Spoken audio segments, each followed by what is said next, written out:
Salamat po. Salamat po. Wow. Ayan, mahabo na. Gusto natin itong malaki. Dahil kaunti lang yung tribo dito mga kawild, yung matitira dito, ibibigay natin sa kabilang tribo, kaya naman sa mga unat na nangailangan din. Kaya maraming salamat po sa inyo. Tiyak na malaking tulong ito para sa kanila. Ba? Ito mga kawild ay bagong tribo na pinuntahan natin dito. Kaya ngayon lang ninyo sila makikita mga kawild.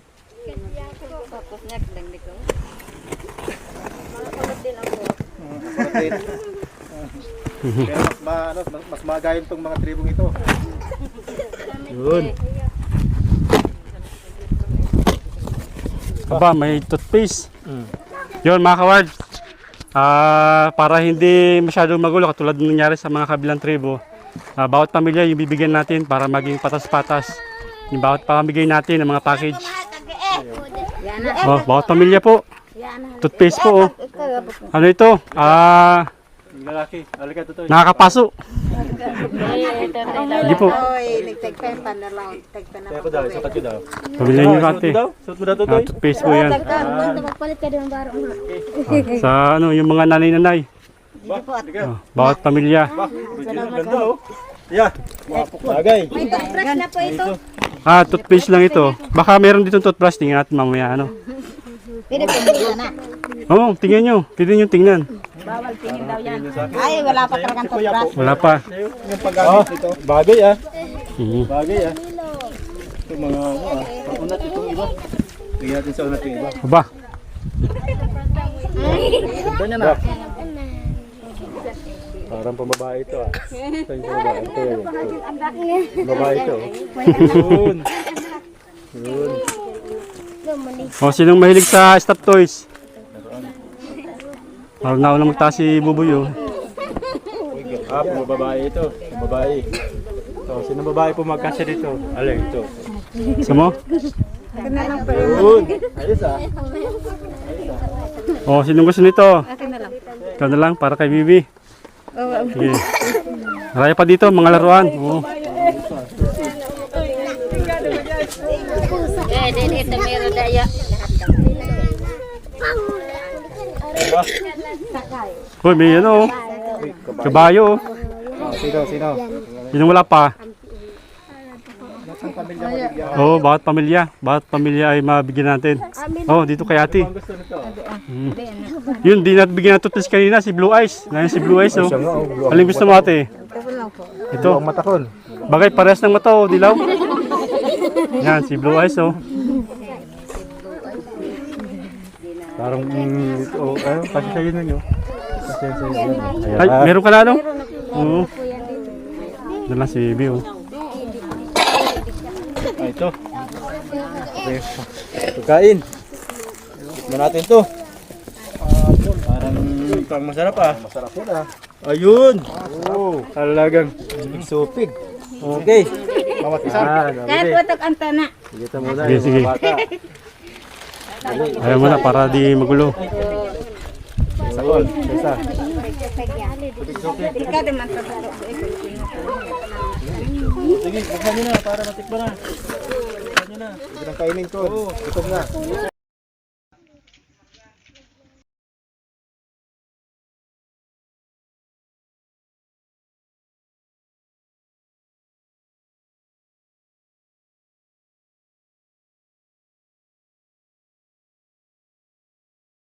So good morning sa lahat, no? Kuya Barbero TV po.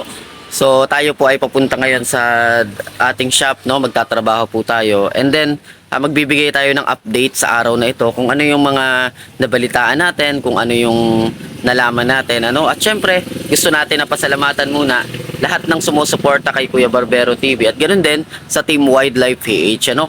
Wildlife PH, makikita niyo po kung gaano kasaya yung ibinigay nila na tulong sa mga katutubo nating mga Aita o Manide. Ano talagang kung mapapanood nyo yung full ng video nila, ano, ng Wildlife PH, ang lalaki ng mga box na itinulong nila. Talagang wala silang binawas na kahit na anong isa. No, ang sabi pa nga nila, para naman dun sa kabilang tribo, ibibigay naman nila yung ibang matitira dun sa package na ipinadala para sa mga katutubo nating Aita. At nakita natin, no, sa mga nanonood sa atin na nakakatuwa yung Wildlife PH, no, sa kabila ng kanilang hindi ganun karaming mga video, hindi sila gaano nag-upload ng maramihang video, minsan sa isang linggo, 2 beses lang, 1 beses lang, pero yung pagtulong nila ay purity o talagang totoong charity, ano, yung talagang walang bahid ng kasinungalingan, walang bahid ng kahit na anong panloloko sa kapwa, talagang humanitarian sila, no? Yun yung totoo sa Wildlife PH. Kaya tuwan-tuwa tayo dyan dahil nakakita tayo ng mga tao kagaya nila King Lax, nila tawag dito, nila Hungry Syrian, Tekram, no? Talagang yung pagtulong nila sa bukal sa puso nila, no, na hindi parang kailangan maghintay lagi ng kapalit. So ganun yung mga charity na nakikita din natin, no. Syempre, nagpapasalamat din tayo sa mga sumusuporta sa atin. Meron din tayong update, no, at nag-update nga po pala sa atin si Ma'am Miss Ian Tunyacao Torres ng Edreca Lovers, no. Sinend sa atin yung mga picture ng kanilang pinapagawang bahay daw ni Ma'am Ekay, ano. So ito, makikita nyo rin yung pagtulong ng Wildlife PH. Pwede nyo rin po silang suportahan, pwede nyo silang i-like and subscribe ang kanilang YouTube channel.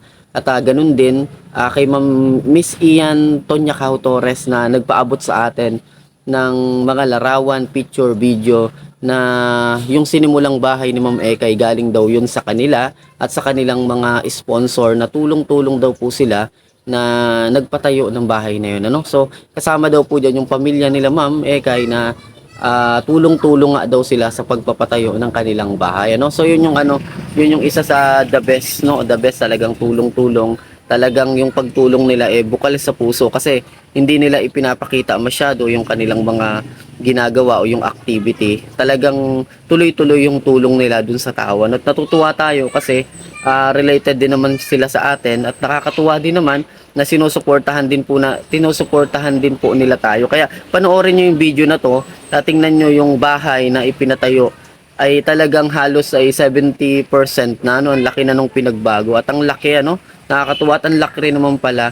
Sana matapos na kasi sabi nga ni Sir Al, yung bahay daw nila Ma'am Ekay ay tumutulo-tulo. Nung nandun siya, naglalagay daw po siya ng mga plastic sa taas ng pawid kasi ang lakas ng ulan, nagtutulo-tulo daw po, ano, nagsasahod sila ng mga tubig.